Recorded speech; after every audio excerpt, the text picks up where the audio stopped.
서로 시합하기 전에 서로 눈싸움을 아주 심하게 합니다. 막 잡아먹을 듯이 때로는 상대를 향해서 독서를 퍼붓기도 하죠.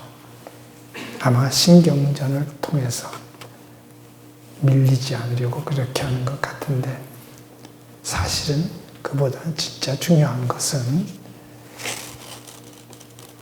시합을 앞두고 철저하게 준비하고 훈련하는 것이 중요하다고 생각됩니다. 그렇지 않고 괜히 눈싸움이나 독서를 통해서 뭘 어떻게 해보려고 했다가 시합에서 처참하게 패배할 수 있기 때문에 하는 말입니다. 왜 이런 말을 하느냐? 우리 믿음도 마찬가지라는 얘기를 하고 싶어서 그렇습니다. 그 누구도 자신의 믿음에 대해서 장담할 수 없습니다.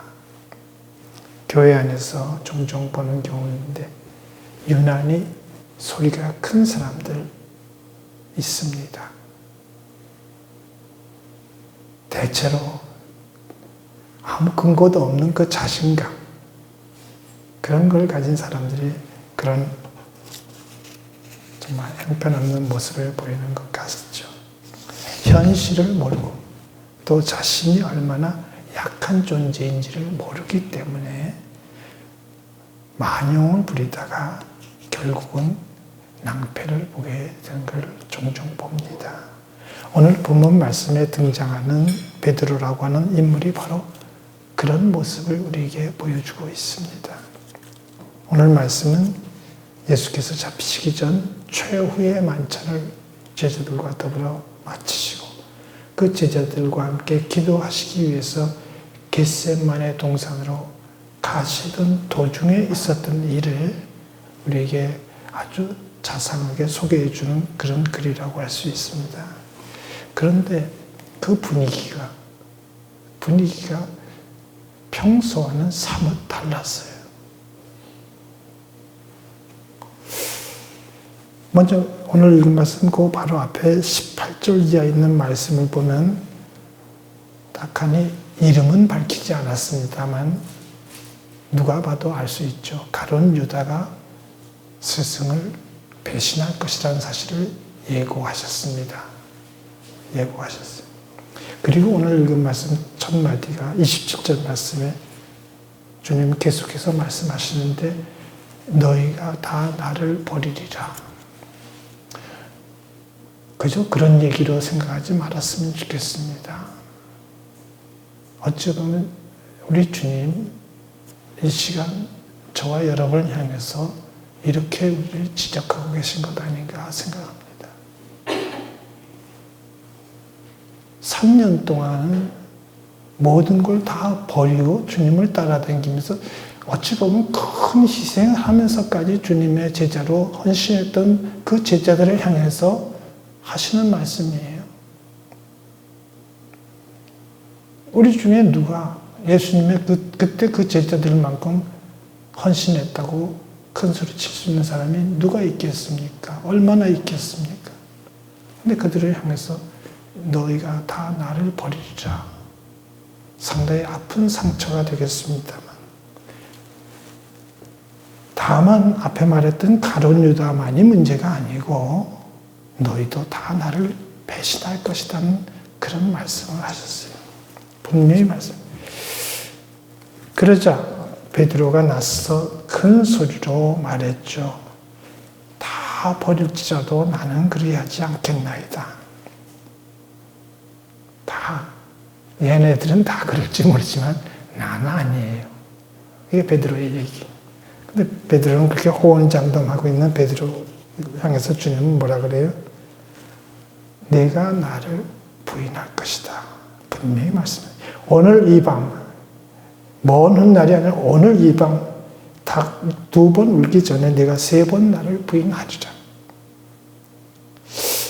베드로는 그 말씀을 인정할 수가 없었어요. 그래서 그는 더 강하게 내가 주와 함께 죽을지언정 주를 부인하지 않겠나이다. 베드로가 너무 앞서가는 것 같으니까 다른 제자들 뒤질세라. 저도 마찬가지입니다. 다 그와 같이 말했다고 오늘 마가복음 기자는 소개하고 있습니다. 다. 제자들은 베드로를 포함해서 모든 제자들 주님이 구체적으로 예고하셨음에도 불구하고 절대로 스승을 배신하지 않을 것이라고 장담은 했지만 실제로는 그런 상황이 닥쳤을 때 어떻게 하겠다는 그런 대비책은 전혀 세우지 않았어요. 그렇게 큰 소리를 쳤으면 최소한도 그 말에 대해서 전적으로 책임지라는 얘기는 안 하지만 어느 정도는 책임져야 되는 거 아니에요? 그런 그들을 보면서 주님 어떤 생각을 하셨을까? 오늘 말씀의 초점은 거기다 맞춰보려고 합니다. 주님의 생각, 주님의 느낌, 주님의 생각. 아마도 주님은 크게 두 가지 생각했을 것 같아요. 하나는 십자가를 통한 구원, 하나님의 구원 역사의 완성에 대한 생각. 제일 중요한 일이죠.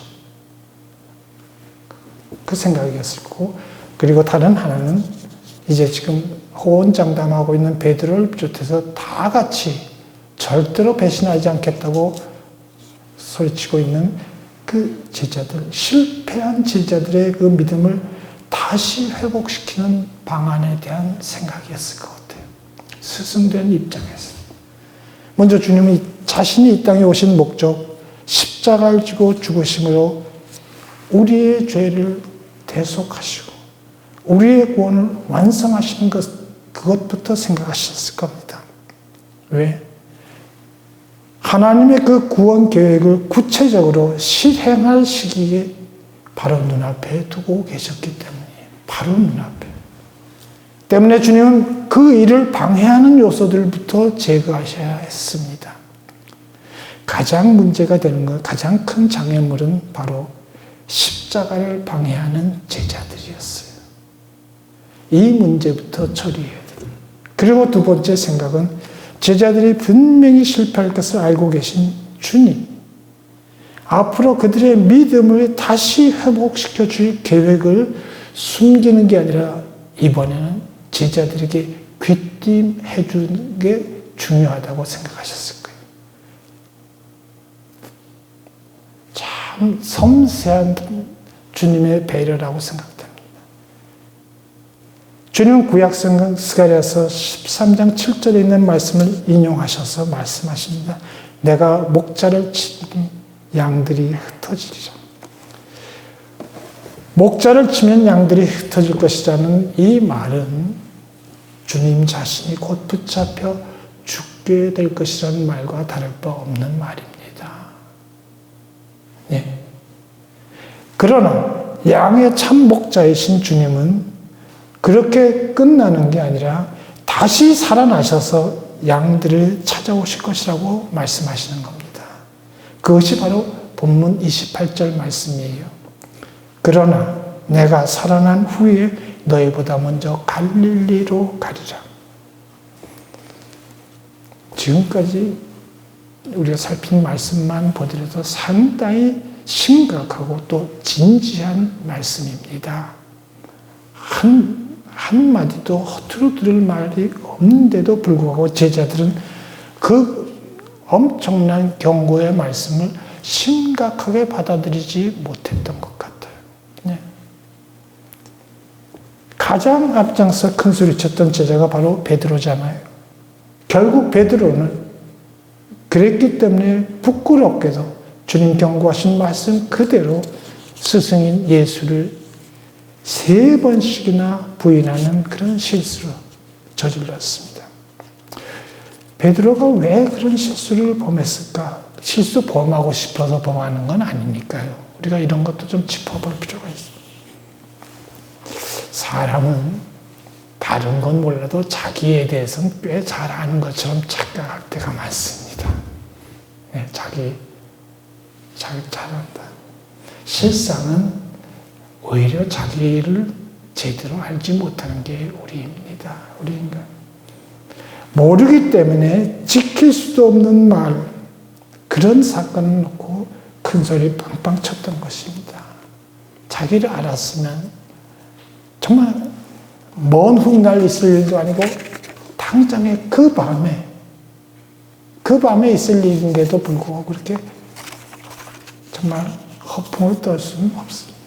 다들 주님을 버릴지라도 자기는 그러지 않겠나라고 장담한 그 순간 베드로의 그때 그 순간만큼은 분명히 진심이었을 거예요. 뭐 스승을 속에서 무슨 이득될 게 없습니까? 그러나 그가 몰랐던 것은 자기 힘으로는, 자기 능력으로는 그 말 지킬 수 없다는 것도 그는 알아야 했습니다. 베드로가 스승인 예수를 따를 때 배를 버리고 그물을 버렸습니다. 그렇다고 해서 하나뿐인 목숨까지 쉽게 버릴 수 있었던 것은 아닙니다. 그만큼 버렸으니까 난 뭐든지 다 할 수 있다고 착각했을 뿐입니다. 사실로 말해서 믿음은 여러 가지로 설명할 수 있지만 믿음은 다짐이나 결단으로 되는 게 아닙니다. 우리가 착각할 때가 많아요. 오늘도 교회 안에서 믿음은 결단으로 되는 줄 아는 사람들이 있어요. 아니에요. 더더군다나 오기로 믿음은 되는 게 아니에요. 믿음은 오기로 되는 거 아니에요. 좋은 예가 될지 모르겠습니다만 우리 야구 시즌이 돌아오고 있어요. 저도 야구 구경하기를 좋아하는데 잘하는 것도 시원하고 좋지만 실수하는 거 볼 때는 더 재미있는 것 같아요. 야구 선수들이 실수. 타자가 타석에서 아주 정말 마음 먹고 휘둘렀는데 헛방을 치면 대체로 어떻게 돼요? 균형을 잃고 쓰러지게 돼요. 자빠지게 돼요. 예. 우리도 마찬가지예요. 우리 믿음에 대해서 잘난 척하고 큰 소리 뻥뻥 치면 그 소리가 크면 클수록 영적으로 중심을 잃고 넘어지기 쉽다는 사실을 우리 분명히 알아야 됩니다. 겸손해야 될 이유가 여기에도 있는 겁니다. 믿음 좋은 걸 제가 비난하는 게 아니라니까요. 좋아야죠. 근데 나로부터 출발하는 거 아닌 걸 갖고 자꾸 우리가 허튼 소리를 하니까 문제된다. 베드로 자타가 공인하는 주님의 수제자였습니다. 아마도 그때 이미 벌써 보이지 않게 형님 리더십을 발휘하고 있었는지 모르겠습니다. 그러니까 때마다 가장 먼저 튀어나오잖아요. 다른 제자들에게 틈을 안 주잖아요. 그래서 그랬는지 몰라도 베드로는 다른 제자들에 대해서 근거 없는 우월감을 가지고 있었던 것 같아요. 사실로 말하자면 믿음은 예나 지금이나 극히 개인적이고 또 주관적인 것입니다. 다시 말해서 믿음은 주님과 나와 주님과의 다른 무엇이 개입할 여지가 없어요. 주님과 나만의 문제라는 말이에요. 이건 이렇게도 표현할 수 있어요. 주님만 알아주시면 그걸로 충분하다 이 말입니다. 남이 알아주는 거 아무 소용없고 오히려 방해만 돼요. 네? 근데 그때 베드로는 어떻게 얘기했어요? 다 버릴지라도 저 친구 다. 나는 그리하지 않겠네. 조금 베드로가 지혜로웠으면 이렇게 대답했으면 그래도 이렇게 엄청나게 망신당하지는 않을 텐데 다 뭐 어쩌고 얘기하지 말고 딴 친구들은 어떻게 할지 모르지만 저는 주님을 버리지 않겠습니다. 이렇게 얘기했으면 상당히 좋았을 것 같아요. 2지 정도는 가지 않을까. 첫째는 몰라요. 근데 그는 뭐라 그랬어요? 다른 제자들은 다 버릴지라도 되바라진 말 안 할 수 없습니다. 그 교만함이 그를 넘어지게 만든 거예요. 하여간 주님은 베드로의 실패를 매우 구체적으로 예고하셨습니다. 오늘 이 밤 닭 2번 울기 전 네가 3번 나를 부인하리라. 때 상황 아주 구체적으로 말씀하셨습니다. 그때 베드로는 조금 늦었지만 그때라도 주님 말씀을 심각하게 받아들이고 준비했어야 합니다. 또한 주님 목자를 치면 양들이 흩어진다는 구약 성경의 말씀을 인용하시면서 제자들이 스승인 예수를 버릴 것이라고 말씀하셨는데 제자들 중 그 누구도 그 말씀을 심각하게 생각한 것 같지 않아요. 말씀을 심각하게 생각하지 않으면 오래전 성경에 나오는 역사를 보면 롯의 사위들이 나와요. 결혼을 했는지 정혼한 사이, 아직은 결혼까지는 아니지만 결혼하기로 약속했는지 모르지만 하여튼 롯이 그 사내들을 찾아가서 말하죠. 너희도 우리와 같이 심판을 피해서 도망가자. 아주 중요한 말씀, 심각한 말씀인데 하나님이 주신 말씀을 롯이 전하는데 농담처럼 생각했다가 어떻게 돼요? 아주 낭패를 망하고 말았죠. 무서운 대가를 치르게 하나님이 주신 말씀, 하나님의 뜻이 담겨져 있는 말씀을 농담 취급했다가는 엄청난 대가를 치를 수밖에 없다는 사실, 오늘 우리도 분명히 기억해야 됩니다. 자, 그렇다면 오늘 마가복음 기자가 우리에게 주고자 하는 메시지, 교훈은 과연 무엇일까?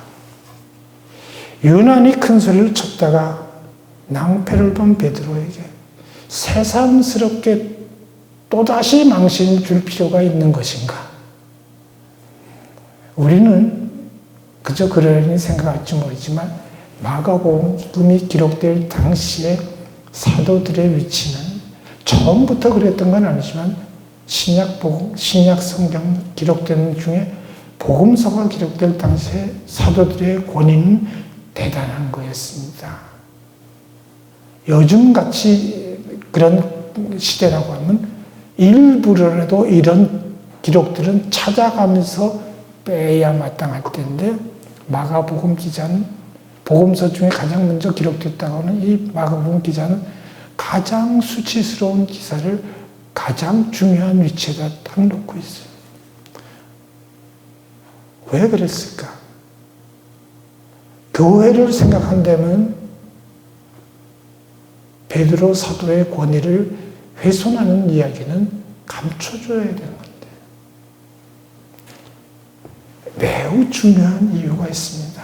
예나 지금이나 사람, 인간의 확신이라는 것은 결코 밀게 못 된다는 사실을 강조하기 위한 겁니다. 자연스러운 현상일지는 모르겠습니다. 인간적으로 볼 때는 괜찮게 보일지 모르지만 자꾸 사람이 중심이 되는 것처럼 신앙에 있어 교회에 대해서 얘기할 때가 많아요. 그 옛날만이 아니에요.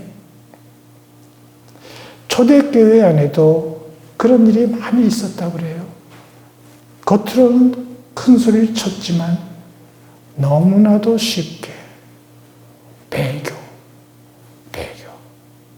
교회를 배신하고 주님을 배신하는 일들이 워낙에 그 박해, 핍박이 심했기 때문이라고 우리 이해는 하지만 상당히 많았다. 그래도 그분만은 안 그럴 줄 알았는데 했단 말이에요. 그리고 더 중요한 것은 이런 기록이 성경에 실려야만 되는 그 이유는 베드로만 배신했던 것이 아니라는 사실을 말하고자 하는 겁니다. 주님 말씀하신 대로 제자들 모두 다 주님을 배신했습니다. 그것은 또한 뒤집어 보면 주님이 모든 사람들에게 버림을 받으셨다는 것을 의미하는 겁니다. 모든 사람들에게. 몇몇 사람들이 주님을 버린 게 아니라 모든 사람들이. 그런데 중요한 것은 바로 그 주님에게서 모든 사람들이 구원받는 사건이 일어났다는 점이에요. 모든 사람들이 외면하고 모든 사람들이 버렸던 그 주님에게서 놀라운, 그 누구도 기대할 수 없었던 모든 사람들이 구원받는 그 사건이 일어났던 거예요. 완전히 패배한 줄 알았잖아요. 십자가에 달려 피 흘려 돌아가실 때 끝난 줄 알았잖아요. 그런데 그 십자가 위에서 생명의 승리가 이루어졌다 이 말입니다. 생명이 이겼어요. 오늘 얘기 길게 했지만 진짜 중요한 것은 우리는 하나님의 구원 역사, 사람이 아니라 하나님의 구원 역사의 신비, 놀라운 신비를 지금 경험하는 거예요. 기독교 신앙의 신비한 부분이 바로 이겁니다. 십자가는 결코 낭만적인 것도 아니고 아름다운 것도 아니고 다 졌다고 생각하고 다 끝났다고 생각하는 그 현장에서 생명의 승리가 일어나는 그 놀라운 신비를 경험하게 되는 거예요. 여러분, 믿음을 장담할 수 있는 사람은 아무도 없습니다. 뭐 제가 잘났다는 게 전 물론 포함해서 아무도 없어요. 그렇기 때문에 차라리 우리의 믿음 없음을 솔직히 고백하고 주님의 도우심을 늘 구하는 것이 마땅하지 않겠나. 십자가에 달려 죽으셨지만 말씀하신 대로 사흘 만에 다시 살아나신 주님은 누구 다른 사람이 아니고 실패한 제자들, 실패한 우리를 도우시기 위해서 우리보다 먼저 갈릴리에 가셔서 우리를 기다리실 것이다 이 말입니다. 주님 분명히 말씀하셨습니다. 본문 28절 말씀 다시 한번, 그러나 내가 살아난 후에 너희보다 먼저 갈릴리로 가리라. 자기를 부인하고 자기 십자가를 지고 앞서가신 그 주님을 끝까지 따라가는 참으로 충성스러운 주님의 제자들이 다 될 수 있기를 간절히 바랍니다.